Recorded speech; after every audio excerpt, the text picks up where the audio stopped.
Good evening, everyone. My name is Brent Schondelmeyer, and we want to welcome you to Dana Mengel's Serenata number 2. It's about 7:01, and we want to give people a few more minutes to join. Thanks for your indulgence and how it is that we organize and deliver and share music these days. Dana Mengel is online, and I think Joyce, the Higginbottom, the conductor, is also online, and we thought afterwards there's a chance to sort of talk with musicians and talk about how this piece came together. When was it composed? Where was it rehearsed? Where was it recorded? And so thanks for joining us. So if you're okay, we're going to give maybe a couple of more minutes. And thanks for being here, and thanks for your interest in the arts, and thanks for your particular interest in supporting Dana Mengel and this performance of Serenata number 2, which is done by the Centropolis String Ensemble. Welcome to the world premiere performance of Serenata number 2 by Dana Mengel in March of 2021 at First Christian Church, Independence, Missouri. I am Joyce Higginbotham, the conductor. Dana Mengel grew up in a musical family and wrote his first composition at the age of 12. Since then, he has written almost 10,000 works for choir and string ensemble. His Serenata number 2 was written in 2017 as a response to his own spiritual journey. It features aspects of Jesus' life in 5 movements. In the first movement, we hear Jesus move out in power to embrace his ministry and perform miracles. The second movement is set to the scripture, "We like sheep have gone astray," and you can hear the sheep frolicking in the strings. The third movement is the Beatitudes. It's a stately rhythm that reminds us of the gentleness of Jesus in his Sermon on the Mount. The fourth movement is based on the betrayal and the crucifixion. It has a heavy, ponderous rhythm with some dark syncopations that warn us of what is to come. The fifth movement is building upon an unpublished work of Dana's that proclaims Jesus is the King of Kings, the Lord of Lords, the Alpha and the Omega, hallelujah. It is our Easter hymn. The organ chimes join at the end to help us proclaim that Easter has arrived. And now, Serenata number 2, performed by the Centropolis String Ensemble in its world premiere performance, joined by Dana Mengel on the violin.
Dana, any things you want to share?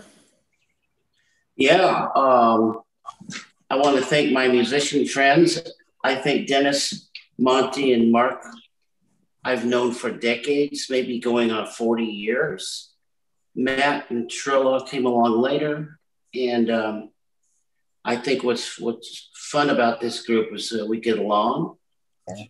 I know that sometimes professional musicians can't fight with each other, and this hierarchy between who's better and whose ideas are more creative. They all we work together as a group, as a team, and I want to thank them and obviously Joyce Higginbotham for coming all the way from St. Louis to do a beautiful job of directing us. It's the Serenata was actually written for a full string orchestra. So when you have two players playing the same note, it doesn't work. You have to have at least 6 or 8 players to make it have that velvety sound, which we unfortunately don't get here not just because of the COVID crisis, but because I haven't had the ability to get a hold of a symphony orchestra to play it. And that's my fault because I compose music, I don't promote music. So it leaves me to thank finally Brent Schonelmeyer for getting us this far. And so that was recorded at First Christian Church here in Independence in March. And we had a lengthy rehearsal. It was tiring because we had to crash learn all of this music. I had sent out the parts so that they could learn them individually. And they always come, these are, consummate professionals. They always come prepared. But with the dynamic of just now we're all going to hear it for the first time together, that creates new problems. So I want to thank everybody for doing a great job of doing that. So, and if people say, what is a serenata? It's just basically a very small symphony. It has the same format, the sonata form of music, which is you write a theme, a secondary theme, then you develop it, and then in the end, you develop bringing the ideas together. They complement each other. The first idea is different than the other. So then at the end, you have a coda, which is like a splash ending to tie it all together in a pretty package, if you will. So what a pleasure it is to see you all this evening and to get to hear this wonderful piece of music again that we all worked so hard to come together and put this performance together as a group on that March afternoon right before Easter. So that was a delight, and it was good to work with Brent and his sound folks and all the musicians. As Dana says, it was kind of a crash course, and that we had the music ahead of time, but it's always different when you meet in person and it's time to put it all together, see how it's all going to fit, and 5 movements is a lot to work up and get recorded, and I commend everyone for sticking with it through thick and thin, and it was a joy to do. The musicians are great to work with, love it, and Dana, I just really enjoy your music tremendously. Wow. Well, thank you, Joyce. I just wanted to tell the other people watching, Joyce and I go back to, is it 7th or 8th grade? Yes. We're just friends. So we've been friends for that many years. I'm 61. I won't say how old you are, but. Well, we're obviously about the same age. Well, you look fabulous. We met when we were 12. How about that? And we were in junior high together in Independence. So now, was I playing the violin at that point? Oh, of course you were. you were born playing the violin. You came out playing the violin, my dear. Joyce was also playing the violin at that time. That's how we came to be friends, actually. We were in the orchestra class together with Jim Bridger. And then your Dana's mother ran a small orchestra at a church in town, and I started playing there at that same age, around 12. So I would see Dana and his mother every week to play music together. That was very formative for me. very much.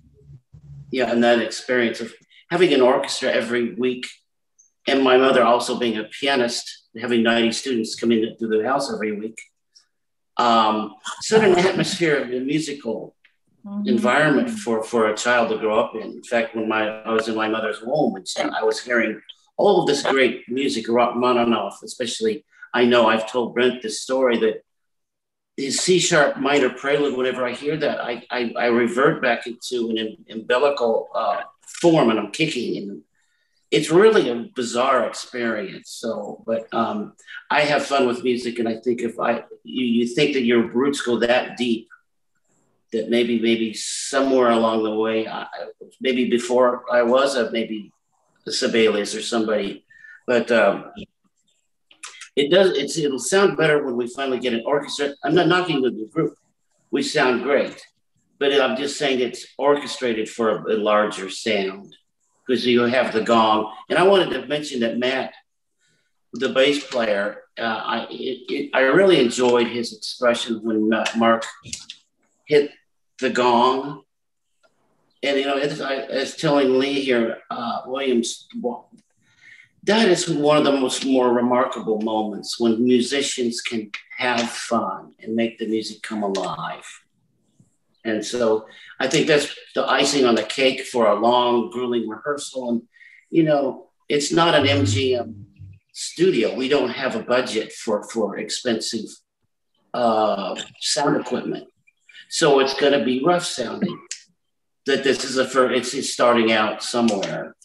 So that's what I want to say about that. But Joyce, you look fabulous. Well, thanks, Dana. I see we're both in black. So musicians are always in black, right? I don't know what that means. I don't know, but I think it's to put the music first, and we just did in the background. Yeah, I'm sorry the dog is squeaking his ball when I'm in mute, but he's musical too. What can I say? See, and I obviously love fun things, and I would like to have the animals be a part of it. I know I've got a composition now I'm working on that I wrote when I was in my teens. It's called the Bremen Town Musicians, about a donkey, a chicken, a rooster, a dog, and a cat. And they're going to form a group and go to Bremen to save their lives because their masters are kicking them out. They're old and they are useless on the farm. So it's a fun story to tell. So you mentioned the dog, and I thought, well, we're going to continue on with more musical adventures ahead. There's a lot. I have 2 symphonies for string orchestra for this same grouping. I've got Serenata, 4 of the Serenatas that you heard, number 2 tonight. I just picked 2 because Easter was coming up, and it's why not? So, I've got Halloween music. I've got, all kinds of funny things that could be, but not funny. Halloween isn't funny, but Christmas, whatever. We've got Memorial Day. I've got a lot of music about that. But anyway. Well, Dana, you have written symphonies about the history of flight, beginning with the Wright brothers. And actually, there's Joyce. Thank you. I didn't mean to interrupt, but there's symphonettes, and there's 7 of those as of now, and they're similar to the small symphony which you heard tonight, to Serenata. It's a symphonette, and it's just a small symphony, and it has 4 or 5 movements. And the first symphonette is based on the history of flight, starting with the Wright brothers, and going on to our own Amelia Earhart here in Kansas. In the development of the airplanes through the World War I, World War II, and finally into outer space with satellites. And so that was to continue on what you were mentioning. Thank you for asking that. So if this continues, there's a lot of repertoire that we have in my refrigerator, Joyce, right? You want to tell them about that? Oh, well, he needed a very secure place to store all of his scores. So he has a non-working refrigerator where they're safely kept. Okay. Thank you. Brent, do you have anything? a question? No, I just open it up to others who might be with us and see if they have any questions for Joyce and or Dana. Dana, I understand, this is Liz Evans from church, and used to live across the street from your mom, and I understand that I moved in the neighborhood too late to hear you sit on the roof of the house or the roof of the and play for the kids in the neighborhood. Apparently I missed that. Is that true? Yeah, that's true. Okay. Actually, you might be confusing me with I have an older brother, Phil Mengel, who was a prodigy violin player. He played on the Ted Mack Show at 16. And he was known, and he was going to Truman High School, and he was in the Fiddler on the Roof. He was the fiddler. Okay. So he was a big show off, and he would go up to this Woodlawn Cemetery and sit on the fence and play. Dun, dun, dun, dun, dun, dun, dun, dun, dun. So I was 10 years younger, and I was following. He's my brother in the next room to me, so I heard him practicing all of this glorious music on the one hand, and then on the other hand, my mother's students, and they were very good at that time, very serious, devoted, and they were very classical. And so my music has a very heavy influence of classical music, but not just ancient classical, but very contemporary as well. Bartok and Sibelius. Sibelius is my favorite composer. Mm. Well, I certainly enjoyed your piece tonight, your Serenata. That was wonderful. Thank you, Liz. And I don't know, but I did play on the roof as well. So I can also take credit for that. I'm glad you didn't fall off. In fact, when I went to school at Truman, I would walk through the halls playing my music, and I had playing the Bach Partita No. 3 at that time. In fact, I went out in the courtyard one day. Back then, the windows were down, and you could all the classes were around in the courtyard, and they were all listening to me. And I was supposed to be in class. Well, the vice principal comes out, bless his heart, Leroy Brown. He's no longer with us, but he came out and he was real sweet. And he said, Dana, you really have a great career in front of you, but you should be in class. I'm not going to class. I've got to write music. And so I was disappointed at a lot of people. My professor at Young KC at that time, Tiberius Klausner, was very upset that I didn't follow and go to play in a symphony and follow his footsteps. But I wanted to write music. So when I turned 16, I got to meet to a professor at Young KC who I was studying on the side to learn how to compose music. That's what I wanted to learn. And he introduced me to Virgil Thompson, who was a world-renowned music critic and composer himself. I'm not a big fan of his music, but he's well-respected anyway. So I asked him, Virgil, what advice would you give to a young person who wants to compose music? And in his wit and wisdom, he says one word: compose. Well, there it is. So I've done that ever since. I was going to do it anyway, but I think that was kind of a little bit of, okay, boy, you're okay. You're on your own. In schools, you've kind of kicked your professors, your parents, people who expected you to do this, follow this route.